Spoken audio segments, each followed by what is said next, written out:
Friends, आप सभी का एक बार फिर से हमारे चैनल पर स्वागत है। सुपरस्टार श्रीदेवी के बारे में आज हम आपको बताएंगे। इनका जन्म 13 अगस्त 1963 को एक तेलुगु माँ और एक तमिलियन पिता के घर पर हुआ था। श्रीदेवी ने दक्षिण सिनेमा में एक युवा बाल कलाकार के रूप में अपनी अभिनय की शुरुआत की थी और यही उनकी सीख ने उन्हें बॉलीवुड की पहली महिला सुपरस्टार बनने में मदद की। आज श्रीदेवी में हम आपको उनके ऊपर अभिनेत्री पर राष्ट्रीय पुरस्कार विजेता लेखक अम्बरीश राय चौधरी की नई जीवनी श्रीदेवी द साउथ ईयर्स का एक अंश साझा करने जा रहे हैं। अगस्त 2023 में रिलीज हुई श्रीदेवी द साउथ ईयर्स उत्तर भारत में एक लोकप्रिय नाम बनने से पहले श्रीदेवी के शुरुआती करियर और जीवन पर नजर डालती है।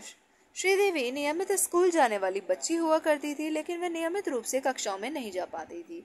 वह अक्सर सेट पर किताब के साथ स्पोर्ट की जाती थी। बीच बीच में वह पढ़ाई करती रहती थी, लेकिन अगर हम श्रीदेवी के बारे में कुछ भी जानते हैं तो उनका दिमाग शायद अगले शॉट को लेकर चिंतित रहता था। बाद में उन्होंने CNN न्यूज़ 18 के साथ एक दुर्लभ स्पष्ट साक्षात्कार में वीर सांघवी को समझाया, मुझे याद है कि एक बाल कलाकार के रूप में मैं 2 शिफ्ट में काम करती थी। मेरे पिता एक वकील थे और वह बहुत उत्सुक थे कि मैं अपनी पढ़ाई जारी रखूं, इसलिए हम स्थानों पर एक शिक्षक को साथ ले जाते थे, लेकिन कुछ समय बाद इससे मुझे कोई मदद नहीं मिली। मैं बहुत व्यस्त था, लेकिन उसकी असली शिक्षा जोरों पर थी। दिन में कई शिफ्टों में वह लगातार दक्षिण भारतीय सिनेमा के दिग्गजों से घिरी रहती थी, चाहे वह जेमिनी गणेशन हो, शिवाजी गणेशन, MGR, सावित्री, जयललिता, अक्किनेनी, नागेश्वर राव, कृष्णा भी हो, सरोजा देवी, मनोरमा और कई अन्य भी।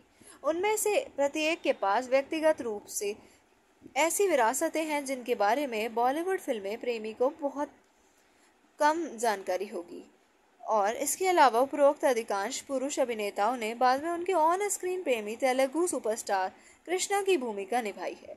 नन्ही श्रीदेवी दिग्गजों की गोद में खेल रही थी। उन्हें उनके कद के बारे में थोड़ा सा ही एहसास था, जिसने उन्हें उनके साथ अभिनय करना सचमुच उसके लिए बच्चों का खेल बना दिया। वह उन्हें करीब से देख रही थी और सीख रही थी, और अतीत की इन स्थापित किंवदंतियों के साथ वह भविष्य की किंवदंतियों के साथ भी रास्ते पार कर रही थी।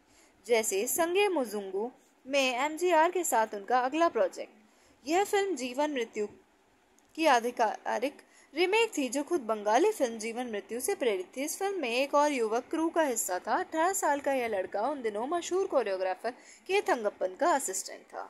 श्रीदेवी की तरह ही कमल हासन ने भी 4 साल की उम्र में ही एक्टिंग शुरू कर दी थी। और अगर श्री की पहली फिल्म को MA चिनप्पा थेवर का समर्थन प्राप्त था, तो कमल को तमिल सिनेमा के एक और दिग्गज AV मयप्पन, जिन्हें AVM के नाम से जाना जाता था, द्वारा लॉन्च किया गया था। चेन्नई में प्रसिद्ध AVM स्टूडियो का नाम उनके नाम पर ही रखा गया था। कमल ने पहली बार कलथूर कन्नम्मा नामक फिल्म के लिए कैमरे का सामना किया, जो कि श्रीदेवी के थुनाई वन में डेब्यू करने से ठीक 9 साल पहले था। कमल के अभिनय को काफी सराहना मिली और उनके काम के लिए उन्हें राष्ट्रपति के स्वर्ण पदक से सम्मानित किया गया। उन्होंने 3 और वर्षों तक बाल कलाकार के रूप में काम किया था और समय समय पर रिपर्टरी थिएटर में काम करते हुए अपनी शिक्षा पर ध्यान केंद्रित करते हुए फिल्म अभिनय से विश्राम ले लिया। इस बीच उन्हें शास्त्रीय नृत्य की विभिन्न विधाओं का प्रशिक्षण भी दिया जा रहा था। जब वह 7 साल के अंतराल के बाद सिनेमा में लौटे तो उनकी रुचि अभिनय में नहीं बल्कि कोरियोग्राफी में हो गई थी। देवी का स्कूल केवल और केवल अभिनेताओं तक सीमित नहीं था, वह व्यवसाय के कुछ सर्वश्रेष्ठ निर्देशकों के साथ काम कर रही थी। सभी का वीडियो को देखने के लिए बहुत बहुत धन्यवाद और आभार।